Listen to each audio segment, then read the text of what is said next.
l'émission Cofosidé, nous arrivons à la dernière leçon de nos études sur la gestion chrétienne de la vie. Nous avons parlé de l'importance de la gestion chrétienne, les habitudes à avoir. Pourquoi? Aujourd'hui, nous allons discuter des résultats. La gestion chrétienne a-t-elle un bon résultat sur nos vies? Nous allons discuter avec Regis, Carole, David, Makis et Rebecca. Et Rebecca nous fera la prière. Père éternel, veuille nous éclairer afin que de toutes ces discussions puissent ressortir, Seigneur, de quoi nous permettre de continuer à vivre et de pratiquer ton évangile au nom de Jésus. Amen. Amen. Amen. Nous avons discuté pendant 12 semaines de la gestion chrétienne de la vie. Nous arrivons à la conclusion de nos études et il est important de faire le point aujourd'hui sur l'importance de la gestion chrétienne de la vie. Alors, ma première question, qu'est-ce que la gestion chrétienne de la vie pour vous? Alors pour moi, la gestion chrétienne de la vie, c'est une attitude envers Dieu.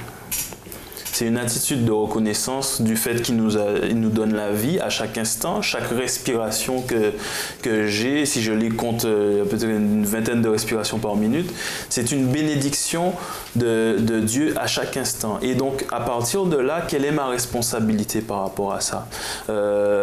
C'est de pouvoir prendre bien soin de ce que je suis, prendre bien soin de ce que je possède et aussi conscient du fait que cette vie que j'ai perdue parce que finalement je suis pécheur, Jésus me redonne accès à ça par son amour, par le pardon qu'il m'accorde, par la vie qu'il a donnée. Et donc à partir de là, dans tous les détails de ce que je fais, je donne gloire à Dieu. Et donc que ce soit dans la gestion de l'argent, que ce soit de la gestion des biens, de mon temps et de mes responsabilités, je donne gloire à Dieu à chaque instant.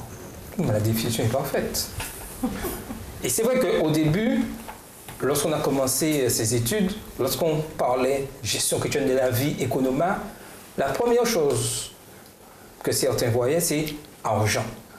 Alors que lorsqu'on remarque bien, l'argent vient en second lieu. Mon temps, ma relation avec Dieu.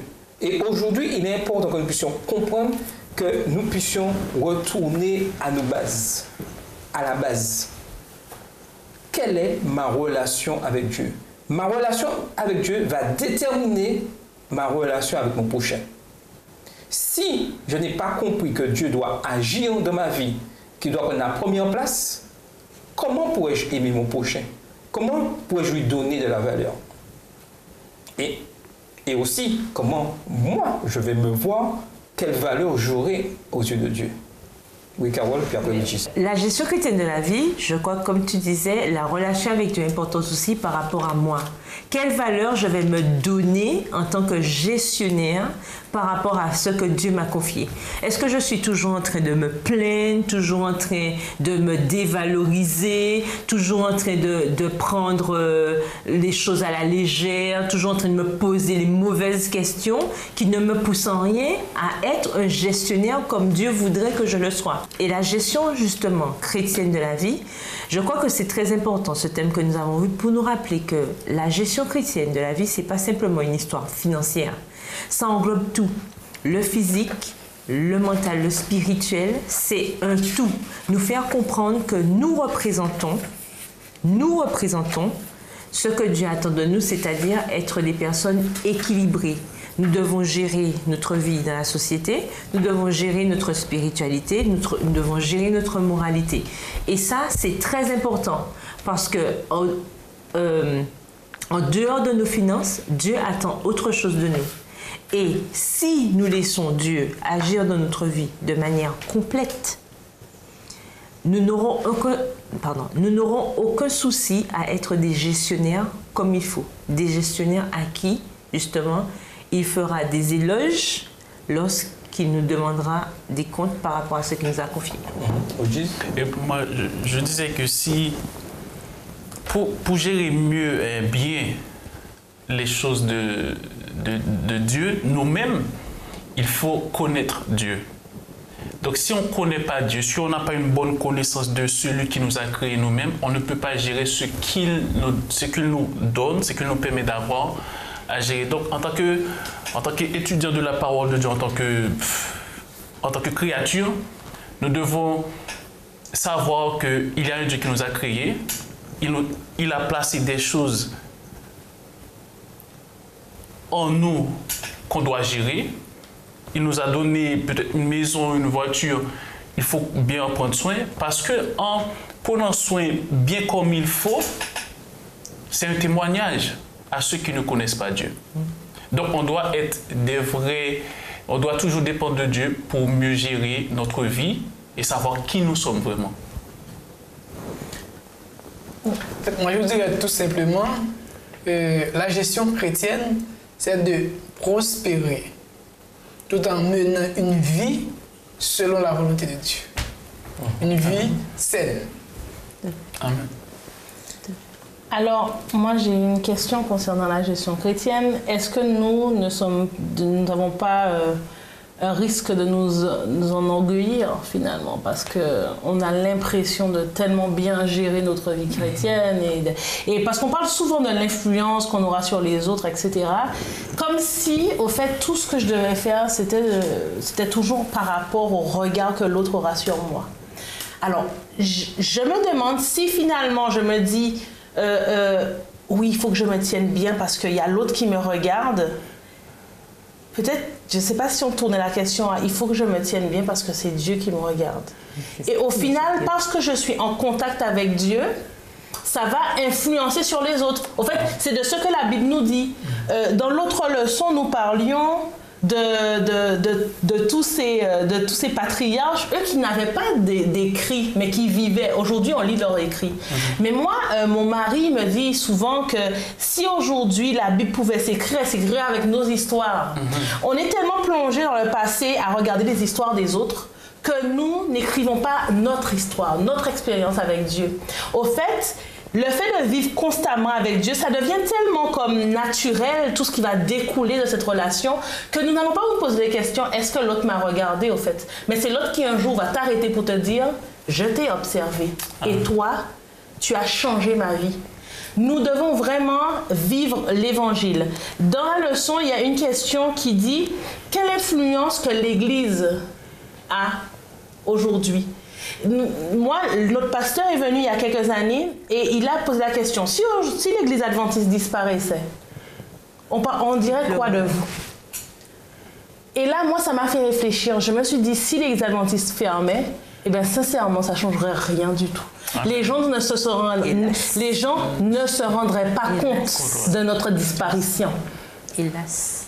Mais par contre, je suis sûre que si l'église catholique ferme, là, on va se rendre compte. Hein, parce que eux, ils vivent à fond. Ils donnent à manger aux gens, ils aident les gens. Quand tu arrives, ils te trouvent un logement, ils te trouvent des vêtements. Ils sont là pour toi dans ta vie, ils sont là pour t'accompagner. Alors aujourd'hui, est-ce que l'église adventiste, concrètement, ton église de ton quartier, est-ce qu'elle influence la vie de la population qui est autour? Et ce que tu dis est juste, et j'ajouterais, est-ce que nos églises ici en Martinique, c'est pas plus, chaque samedi, ça me dérange, je ne vais pas entrer chez moi. Et lorsque je le disais l'année dernière, pendant les grandes vacances, on étudiait la parole de Dieu, je disais que le plus souvent, on remarque que nos églises en semaine sont fermées. Nos églises sont fermées, elles sont uniquement mercredi soir, samedi matin, difficilement samedi après-midi et dimanche soir, n'en parlons même pas. Donc, il faudrait que nous puissions, lorsque nous avons compris ce que Dieu nous demande par rapport à la gestion chrétienne de la vie, rendre nos églises de manière dynamique, vivante. C'est-à-dire impliquée dans la communauté. Impliquée dans la communauté. Accessible. C'est-à-dire que mon église devrait être quasiment ouverte dès le matin pour pouvoir accueillir qui a besoin de prière, et même des membres d'église comme ceux qui ne sont pas de l'église. Il faut que nous puissions inverser, que ces leçons, que nous puissions vraiment passer à la pratique. Et je l'avais dit au mois de septembre, mais aujourd'hui, 6 mois plus tard, nous sommes encore dans cette situation. Nous avons encore ce travail à effectuer. Et c'est pourquoi tout à l'heure là, j'ai parlé de est-ce qu'on connaît vraiment qui est Dieu pour nous? C'est ça le problème en fait. Il y a beaucoup de personnes qui vont à l'église pour aller à l'église. Parce qu'elles pensent que en allant à l'église, j'aurai la vie éternelle. Non, ça ne marche pas comme ça. Donc, est-ce que je connais qui est Dieu? Si je sais qui est Dieu pour moi, donc là où je suis, je vais vivre la parole de Dieu. Je vais vivre comme Dieu me le demande. Donc, moi, quand je vois qu'il y a des églises qui n'ont pas d'impact là où elles se trouvent, c'est qu'il y a un problème de... Peut-être qu'elles ne reconnaissent pas qui est Dieu pour elles. Inutile. Donc voilà, donc je pense que nous sommes tous des églises. Hein. Nous sommes tous des églises. Donc nous aussi, nous devons vivre la parole de Dieu, qu'on puisse avoir un impact dans la vie des autres pour la gloire de Dieu. Pour la gloire de Dieu. Mais j'aimerais dire quelque chose. En fait, quand là tu parlais de... En fait, on regarde les autres dans la Bible, les patriarches dans la Bible, bon, c'est du passé. C'est du passé. En fait, moi, je considère que ce n'est pas un problème de regarder, parce que leur expérience nous permet d'avoir une connexion, de voir ce que Dieu peut faire si on reste connecté avec Dieu. Donc, je pense que c'est, pour moi, on doit regarder à leurs expériences, là où ils sont tombés, là où ils ont eu des victoires, que nous, on peut fonder sur ça avec l'aide du Saint-Esprit pour mieux avoir un impact dans notre société. Alors, pourquoi est-ce que je disais ça? C'est parce que les histoires sont décrites au passé, avec des éléments passés. Mais moi, je préfère sincèrement aujourd'hui écouter l'histoire d'un homme qui a massacré le fils d'une dame lors de la guerre du Rwanda, qui a été emprisonné, et que cette même dame a été visiter l'assassin de son fils. Et qu'elle l'a adopté comme un fils après lui avoir pardonné, et aujourd'hui, ils sont inséparables. Le pardon et l'amour. Je le vois concrètement. Dans la Bible, on ne parle ni de iPhone, ni de pédophilie, ni de choses concrètes. C'est ce que je veux dire, c'est que certaines fois, on a du mal à communiquer avec le jeune parce qu'on parle au passé. On ne parle pas le même langage. Parce que c'est pas concret. Dans la Bible, on ne parle pas de Mercedes qui a fait un accident avec une moto. Donc, c'est dans le sens où, oui, je peux me servir, je m'inspire. Oui, c'est la fille qui s'appelle Mercedes. Alors, donc, je peux m'inspirer, je m'inspire. Toute écriture est inspirée de Dieu. Oui, ça va me servir, mais concrètement, j'aurais aimé, parce que mon mari me dit aussi souvent, le samedi est la conclusion de la semaine. Alors, si je n'ai pas expérimenté Dieu pendant la semaine, le samedi, je vais venir faire foi à l'église. Par contre, lorsque j'ai expérimenté Dieu pendant la semaine, le samedi est un jubilé. Parce que je viens louer Dieu, quel que soit ce qui s'est passé dans la semaine, parce que j'ai vu la main de Dieu chaque jour, même dans le malheur. Et c'est ça que me raconte la Bible. C'est que, au final, la Bible, la conclusion, c'est que je serai avec toi tous les jours jusqu'à la fin du monde. Et parce que j'ai vécu ça dans ma vie tous les jours, je vais venir le samedi dans la louange et l'adoration. Et non pas pour être là, juste par habitude. Et ce que tu dis est vrai. Et nous vivons une période ici en Martinique assez exceptionnelle où on propose le livre de la Grotte à l'Évangile, où un homme avec une expérience formidable, et ce livre-là a tellement, parce que il a vécu sa rencontre avec Dieu et il la raconte. Et aujourd'hui, il serait bon que nous puissions créer cette confiance en n'ayant pas peur de raconter nos expériences avec Dieu. On devrait pouvoir le faire facilement, mais aujourd'hui, nous avons peur de témoigner de ce que Dieu a fait pour nous, de ce qu'il a fait. Le Multitude, il nous bénit chaque jour.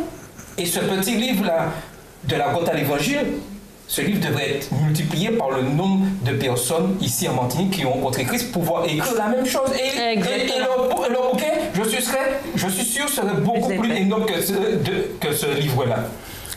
Alors oui, justement, il est important de pouvoir témoigner de ce que Dieu fait dans notre vie. Alors c'est plus difficile qu'on se retrouve en grande assemblée, il y a beaucoup de gens, bon ça se fait, mais des fois on est un peu timide, on a peur d'aller devant 150, 200 personnes, il y a des églises qui ont 400, 600 personnes. Alors le fait de pouvoir le faire en petits groupes lors de l'école du sabbat, ou je sais pas, dans la semaine... Non mais attends, ça t'interrompt, mais aujourd'hui dans l'église adventiste, on a créé les petites cellules, petits groupes. Et des fois, c'est très difficile pour les membres d'y aller, mais c'est l'opportunité d'aller dans ces petits groupes créés pour pouvoir échanger. Lorsqu'on se retrouve à 5, 10, on peut échanger plus facilement.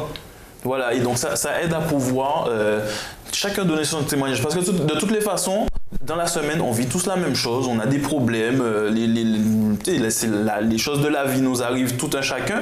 Alors c'est sûr que cette opportunité que nous avons de pouvoir nous retrouver en communauté nous permet, en fait ça devrait nous permettre d'exprimer ce qui nous arrive, de le soumettre aux autres dans une relation de confiance pour qu'on puisse prier les uns pour les autres, s'encourager et que l'autre dise « Ah tu sais l'autre jour je suis passé par telle situation, voici ce que j'ai fait ». Donc on va prier ensemble mais aussi on va trouver des solutions et donc on va se les partager.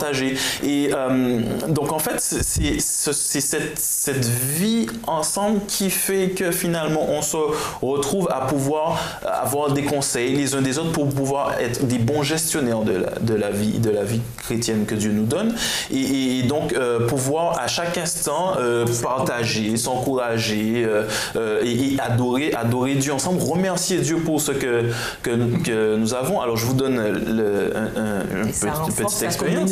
Bien sûr. Donc alors en fait c'est que moi chez moi, en fait, ce qui se passe tous les vendredis soirs, on reçoit des étudiants à la maison et puis quelques personnes, la famille est là. On n'est pas beaucoup, mais le vendredi soir, c'est le moment où finalement, bon, la semaine est terminée, on a avec tous les soucis que ça implique au travail, aux études, tout ça, et donc c'est le moment où finalement tout le monde raconte sa semaine, que ça soit bien passé, que ce soit mal passé, on raconte sa semaine. Et donc à la fin de ce moment-là, il y a comme quelque chose qui... Le poids descend, on a chacun discuté des problèmes, machin, proposé des solutions, etc. Et puis à la fin, à ce moment-là, on est prêt à pouvoir chanter, adorer Dieu. Et puis là, on rentre dans le sabbat d'une façon extraordinaire. On a tout déposé au milieu. Hein? On n'a pas chacun mis de côté, mais voilà, pendant le lendemain, on est en train de penser à tous les problèmes, etc. Donc, en fait, on a tout mis ensemble là. Donc en fait, on sait que tout le monde a tout mis ensemble là. Et puis donc finalement, on prie les uns pour les autres, on s'encourage et ça fortifie ma foi et donc ça fait en sorte que finalement je continue à vivre des expériences avec Dieu. Quand je me retrouve en difficulté, je n'ai pas peur d'aller vers ce petit groupe-là pour pouvoir leur exprimer mes difficultés et aussi à ce moment-là, je peux faire un témoignage de ce groupe-là et puis finalement, je fais un autre témoignage le lendemain à l'église devant 150 personnes parce que je me suis déjà entraîné à témoigner dans ce petit groupe. Donc en fait, c'est la vie chrétienne, l'expérience de Dieu se vit en grande communauté, mais aussi en petits groupes. Et donc c'est très important de pouvoir partager les difficultés à travers lesquelles nous passons, mais et de témoigner aussi de ce que Dieu fait dans notre vie parce que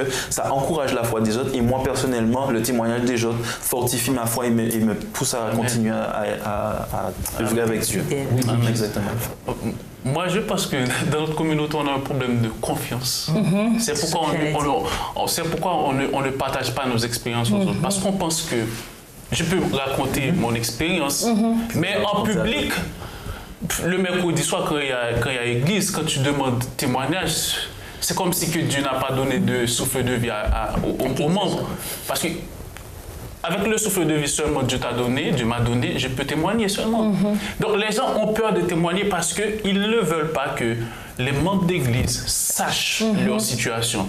Parce que si les membres, dans leur tête, si elle ou il sait que je passe par cette situation-là, il va raconter ou elle va raconter ma situation. Et lorsqu'on se met dans cette situation-là, on ne peut plus témoigner pour Dieu. Moi, je suis désolé, je m'en fais de ce que les gens vont penser de moi. Dieu m'a délivré, Dieu m'a soulagé, je témoigne ce que Dieu a fait pour moi. Parce qu'en témoignant, non seulement on fait du bien aux autres, mais on fait du bien à soi-même. On se sent tellement bien apaisé parce que c'est une dette de ne pas témoigner ce que Dieu a fait pour nous. C'est une dette quand Dieu nous a délivrés d'une situation et on ne témoigne pas pour encourager les autres, c'est une dette qu'on a envers Dieu. Donc, en tant que créature de Dieu, quand Dieu nous a délivrés d'une situation, nous avons l'obligation, moi je dis ça, nous avons l'obligation de dire aux autres, de témoigner que Dieu m'a sorti d'une situation très difficile.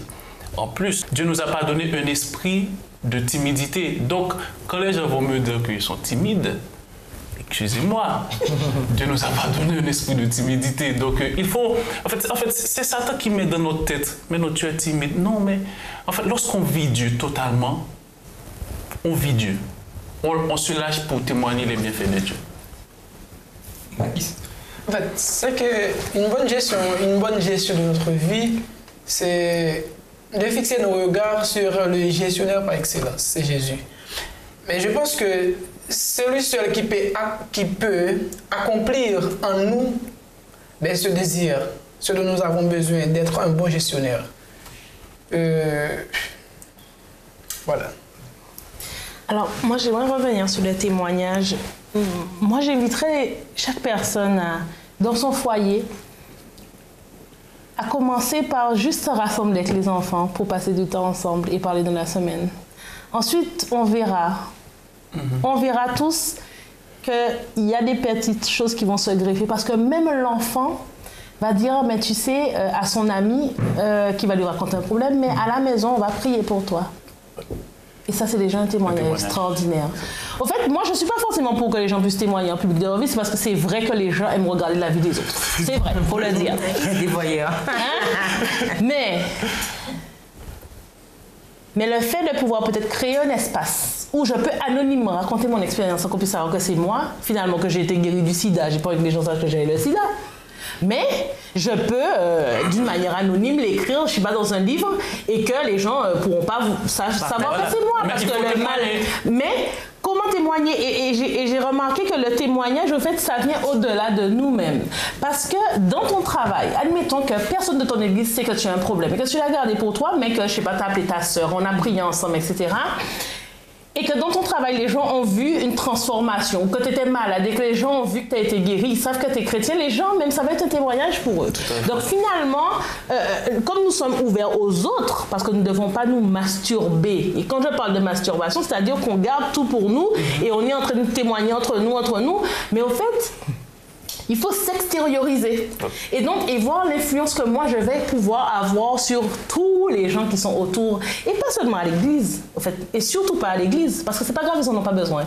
Mais par contre, l'autre qui connaît pas Dieu, c'est une manière de parler pour dire que nous sommes ensemble tout le temps, c'est vrai, mais on doit voir aussi l'importance que ça va avoir pour l'autre qui va expérimenter Dieu à mon contact. Alors, si je commence par créer juste une petite cellule avec ma famille, c'est déjà un grand pas. Et je vais moi-même en tirer des bénédictions et c'est pour ça que le culte de famille est là. Mais on n'est pas obligé de faire le culte le matin, on peut décider de faire un culte une fois par semaine. Mais de passer de ce moment en famille, parce que la famille, c'est la première église. Et puis ensuite, il y aura des amis, puis il y aura le cousin, puis il y aura l'étranger, puis il y aura le voisin il va dire, ouais, tu sais voisine, je me sens pas bien, tout ça. Et je vais vous raconter une expérience. C'est ma mère elle faisait des études bibliques avec des gens d'une même famille. Et eux, ils ont une voisine. Un jour, la voisine est venue. Et puis finalement, ils ont prié pour la voisine. Donc la voisine revient, et elle revient, et elle revient. Elle cherchait un mari, elle en a trouvé un. Et au final, les bénédictions se sont répandues à travers la famille, des familles, des familles, des familles. Et le voisinage. Donc, il suffit de 2 personnes qui sont réunies pour que le Seigneur puisse agir. Amen. Et dans ce que tu dis, c'est comme une pierre lorsqu'on lance la pierre dans l'eau, les éclaboussures, les bénédictions ne sont pas calculables, elles sont immenses. Et ce qu'on disait, l'importance de la confiance. Lorsqu'on a un enfant, on a expérimenté lorsque tu es enfant, notre Père nous envoie en l'air et on redescend.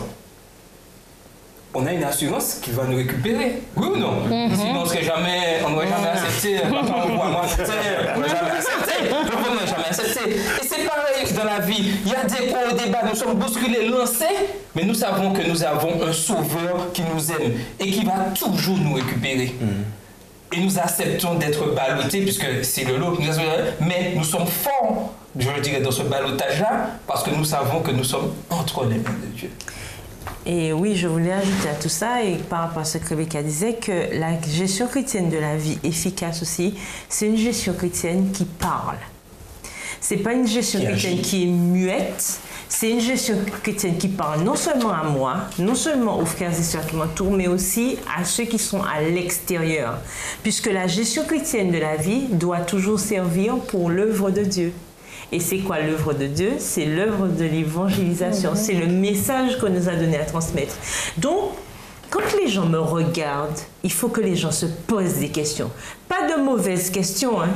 Il faut que les gens se posent les bonnes questions. Mais comment ça se fait? Il y a ceci, il y a ceci, mais toujours en train de sourire, toujours de l'énergie, toujours. Il faut que les gens se posent, il faut qu'ils s'interrogent, il faut qu'ils soient curieux.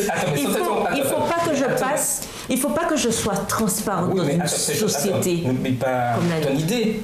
Remarquez bien que les gens s'attachent plus facilement aux gens souriants, les gens accueillants, que les gens qui ont un visage refermé, triste. Nous sommes comme ça, nous allons plus vers ces personnes-là. Oui. Alors après, il ne faut pas être non plus se voiler la face, on passe par des moments difficiles et tout, etc. Ce qui va être important, c'est que l'expérience que nous faisons avec Dieu tous les jours fait en sorte qu'en fait, malgré les moments difficiles, et même s'il y a des moments où on est triste, on est un peu déprimé, etc., ça ne va pas durer longtemps parce que finalement, nous avons confiance, nous savons en qui nous avons confiance et nous sommes en train de vivre une expérience avec Dieu. Alors, ça aura un impact, et en fait, ça donne un contre-message où finalement, aujourd'hui, on véhicule beaucoup de messages déprimants où finalement, quand il n'y a pas de solution, il n'y aura jamais de solution. Mais le truc, c'est qu'en ayant confiance à Dieu, on envoie un contre-message pour dire aux gens, il y a de l'espoir, il y a la possibilité de s'en sortir. Et même si on ne s'en sort pas, il est possible d'être heureux, même dans les difficultés à travers lesquelles nous passons. Et pour compléter ce que tu dis, ne pas avoir peur que Dieu met toujours des personnes sur notre chemin. Que ce soit, ça peut être parce qu'il sait que nous vivons un monde de péché, que nous avons des difficultés et que nous passerons par des états dépressifs. Des fois, il met un psychologue, des médecins. Et des fois, nous nous refusons d'aller vers, alors que Dieu nous dit, sont là, et ces personnes, des fois, sont là pour nous soulager, pour nous sortir de situations difficiles. Nous avons besoin de l'aide, j'ai besoin de Rebecca, j'ai besoin de Mathilde pour pouvoir sortir. Il ne faut pas que nous ayons peur d'aller voir des spécialistes pour pouvoir parler et pouvoir se sortir, parce que Dieu m'aide toujours. C'est pas parce que j'ai ma relation avec Dieu, dire que Dieu va résoudre mes problèmes. C'est Dieu qui va descendre. Il va descendre et puis non, il met des fois, et des fois nous ne voyons pas la personne qui est à côté de nous pour pouvoir nous en sortir. Oui. Alors je voulais continuer mon idée en disant que effectivement, pourquoi je parle de l'influence des autres? J'ai expérimenté une fois quelque chose, mais ça m'a marqué et je me suis dit, mais ça c'est un message. Dernièrement, donc, une de nos connaissances a perdu sa maman et tout ça. Et chose inattendue, elle s'est habillée en blanc. Elle était tout de blanc vêtue. Et ça m'a marqué. Pourquoi ça m'a marqué? Puisque dans sa tenue, on voyait de l'espérance. Amen. Wow. J'ai trouvé que c'était une expérience formidable. Pour peut-être certaines personnes, c'était peut-être choquant. Pourquoi? Parce que bon, deuil égale noir, égale machin. Mais moi, j'ai trouvé ça tellement extraordinaire. Pourtant, c'est quelqu'un de proche. Mais j'ai trouvé, et moi, je l'ai félicité. Pourquoi? Parce que pour moi, en tout cas, ça a été un témoignage. Parce qu'on dit tout le temps, oui, on a de l'expérience et tout ça, et pourtant, c'est toujours... Et le fait déjà de la tenue du blanc, on voit qu'il y a une espérance. Et je pense que même, on parlait des difficultés, on peut avoir des difficultés, mais même à travers les difficultés, je peux témoigner pour Christ. Et c'est pour ça qu'il est important, mais d'une importance capitale, que nous ayons une relation constante, continuelle avec Dieu. Pourquoi? Parce que lorsque le thermomètre de notre vie, ça varie. Et lorsque nous serons au plus bas, de toute façon, nous ne serons jamais plus bas que ce que Dieu a prévu. Ça, c'est sûr, premièrement. Deuxièmement, ça ne reste pas bas tout le temps. Et avec Dieu, le bonheur est là. Pourquoi? Parce que nous avons, plus nous fréquentons Dieu, plus nous comprenons ce qu'il a pour nous, plus notre espérance s'ancre, et plus notre espoir grandit, et plus notre foi devient notre énergie, voilà, notre source d'énergie. Parce qu'on comprend qu'avec Dieu, il n'y a pas de raison d'être constamment déprimé, triste, malheureux. Enfin, de ne pas attirer les autres. Puisque nous sommes là pour attirer les autres. Et il faut que nous comprenions que pour les attirer, il faut qu'on soit différent d'eux. Si on leur ressemble, on n'aura aucun intérêt pour eux. Et donc, aucun intérêt pour la mission. Il faut qu'on soit clair. Oui, alors Mathis, nous arrivons déjà à la fin de notre émission. Ouais, c'est bien. En fait, c'est que souvent, il y a certaines choses que nous ignorons. Oui, c'est bien, je suis d'accord, notre Dieu, c'est le Dieu de l'impossible, il peut tout faire, et à tout temps, voilà. Mais c'est que souvent, nous ignorons que Dieu nous a donné une intelligence, Dieu nous a donné des capacités, que Dieu a mis des personnes sur nos routes et que nous attendons à lui qui va venir exactement en personne pour faire telle ou telle chose pour nous. Non. Il faut penser à utiliser les moyens, voilà, les ressources. Et Dieu nous a donné des talents, Dieu nous a donné des dons et nous devons les utiliser. Et c'est tout ça la gestion chrétienne. Nous devons nous mettre au service des autres par rapport à la parole de Dieu. Et nos talents doivent servir. Nous avons tous reçu au moins un talent. Nous ne pouvons pas garder ça pour nous. Les autres doivent en bénéficier, quels que soient les moyens.